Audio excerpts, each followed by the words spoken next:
মা রেডি হয়ে গেছো? তো রেডি হচ্ছে না? তুমি রেডি হয়েছো? হ্যাঁ আমি তো রেডি একদম। আমি যে রেডি হচ্ছি একটুখানি, আজকে যাবো ঠাকুর দেখতে আমার মায়ের দেশের বাড়িতে।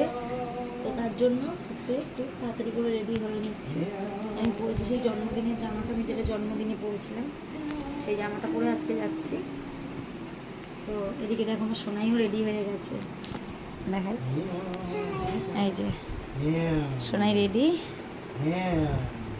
আর এদিকে আমি রেডি হচ্ছি।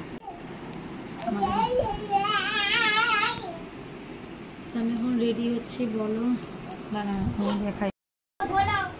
তো যাবো এখন মায়ের দেশের বাড়ি, মানে দেশের বাড়ি না, মায়ের শ্বশুর বাড়ি, আমার বাপের বাড়ি যাচ্ছি অনেক দিন পরে, মানে প্রায় 2 বছর কি তারও বেশি। বলো কয় বছর পরে যাচ্ছি মায়ের বাড়ি?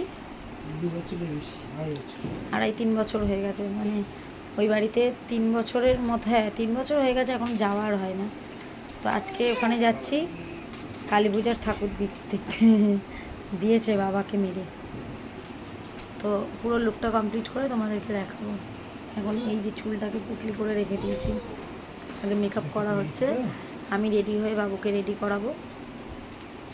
আর মেয়ে তো রেডি হয়েই গেছে, আমার বর রেডি হয়ে নেবে, হয়ে যাবে।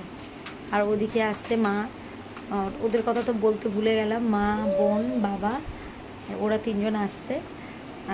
সবাই মিলে আজকে যাব আমরা ওইখানে ঘুরতে। আর দেখাবো তোমাদের কত বড় বড় ঠাকুর হয় আমার বাপের বাড়ির ওদিকে, বিশাল বড় বড় মা কালী হয়, খুব সুন্দর। ওখানে মানে দুর্গাপূজার সরি কালী পূজার ধুমটা ওখানে পুরোপুরি অন্যরকম, দেখলে তোমাদের ভীষণ ভাল লাগবে। চলো তো রেডি হয়ে নিয়ে তোমাদের সঙ্গে কথা বলবো। টাটা।